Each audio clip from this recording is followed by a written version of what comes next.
didn't even plan this video out, so that's how great this is gonna be. So this video is about my hospital stay and the short version of that. If you want the long version, I can make a blog post, but I'll try to make this as short as possible and the important points. On May 25th, I went into the ER for suicidal thoughts, and I brought my brother along with me because I needed support. And we spent hours, of course, in the ER. They took me back to the psychiatric part of the ER, which is when you're basically locked up and you have cameras on you 24/7. And then the nurse came in after hours, of course, and she said, I have two options. Either to go back to partial or to be admitted. And I had already done partial and I was like, oh, it worked. Woo. Thinking, okay, I'll go back to partial.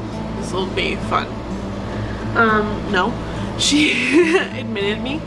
And so I took a 20-minute ambulance ride to the nearest mental hospital. Finally, after hours of questions and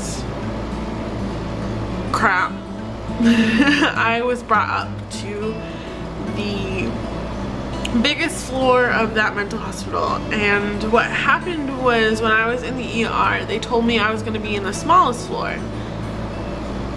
Going from the smallest floor for, I think they said it was 6 people, to the biggest floor. I don't know how big the floor was, but it was pretty big. So yeah, that was quite a shock. It was about 10 o'clock and some patients were still up. Of course, there was 10 nurses still there, and they're there 24/7, just so you know. So what happened that night was they took me for a tour around that floor and showed me where everything was, and of course I didn't pay attention at all, because I was like, I don't want to be here. Can I go home? So yeah, I didn't pay attention. So when the guy knocked on my door that night, actually like 10 minutes after I'd gotten into bed, because I was done. I wanted to sleep forever. And so he knocked on my door and he's basically asked me to come to the med window for my night meds, and I was like, where's the med window? So it took me about a good 10 minutes to find the med window, and then I finally got my, oh yeah, by the way, I had nothing. Like, I had pajama pants and a bag with me, and they took my bag, and they finally got me my pajama pants before I got to bed, but they took my bag and they gave me that and my book. So I wasn't allowed to have basically anything in my bag. So that brought up the problem of trying to get my numbers out of my bag, which took me a day and a half, by the way. And I need clothes and toiletries and shit like that. Anyway, so I woke up the next morning. It was this weekend, that particular weekend was not Labor Day, Memorial Day weekend. And so I had signed a 3-day release, 3, not 2, 3,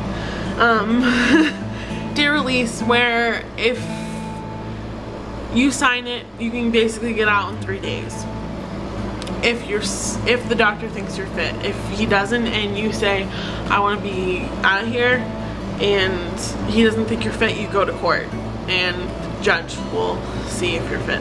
So yeah, there's that. And oh yeah, when I was in the emergency room, I was put on section 10, so basically they had to watch my every move because I said I was suicidal and had a plan. So yes, I couldn't go anywhere. Anyway, back to the first day. The first day was really hard for me. I basically spent the day crying, and eventually I got up the courage to go to arts and crafts because I was like, I need to do something besides sit in my room and cry. And I did go to groups that day and tried. I really tried, but at the end of the day I still cried myself to sleep, and it was terrible that first day. Up to that Tuesday, so I had been there for 3 days. I thought that I was gonna get out. The whole time, I wasn't really paying attention to what they were trying to tell me. I was just basically trying to get out of there. And so that third day, I go to the contact nurse, so it's my third day, I can get out, right? And she's like, well, yeah, okay. But, a big but. It was the weekend, and it was a holiday, so those 3 days didn't count. I was like, what the fuck do you mean those 3 days didn't count? I was here for 3 days. But, long story short, they had me stay until Thursday or Friday. Because the holiday didn't count, all this other bullshit. But I think I needed those more days because I ended up going to groups more, and I ended up paying attention because I had nothing better to do besides pay attention and roam around the hospital. So I had more time to think, and even though thinking is dangerous for me, it gave me time to process. So it was a helpful trip, but it was a very hard trip because I cried most of the time. Yeah. Oh, and there was a few patients there that didn't quite like me, but for the most part I got along with everyone. My roommates, everyone was pretty nice. I mean, no really big problems. Oh yeah, there was one big problem actually. When you go in and your parents try to bring you things, or someone tries to bring you things, they have to take it from them and they check it. And this one particular time, the second time my parents brought things, I got my stuffed panda bear and that was it. And they brought me a whole shitload of things that I needed, and I was like, are you sure this is it? Like, where's all my other stuff? And they're like, oh, we'll find it. After the next couple of days when I was being discharged, I was like, well, you know what, fuck it, keep it, I'm getting out of here. So some of my stuff got lost along the way, and that's kind of frustrating, but you know, things can be replaced. I can't. I'm still here. Basically my hospital, the short version of my hospital stay, there's a big story. There was some crazy shit that happened in there, but you know, it happens. But not to me. It didn't happen to me. So, whew. So in closing, it was something that I didn't want but needed.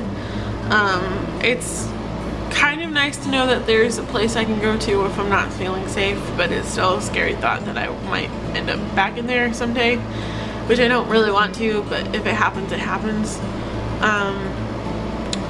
Yeah, again, it's something that I needed but didn't really want to do. I hope this was someone passing by. So thank you all for watching. I hope this was not a waste of time for you.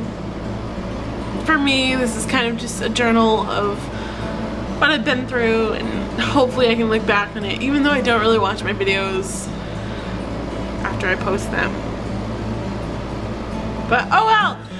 Thank you all for watching again. I hope to see you next time. If you like, if you want to comment if you have any questions. Oh yeah, subscribe if you want to. I love you guys. Bye.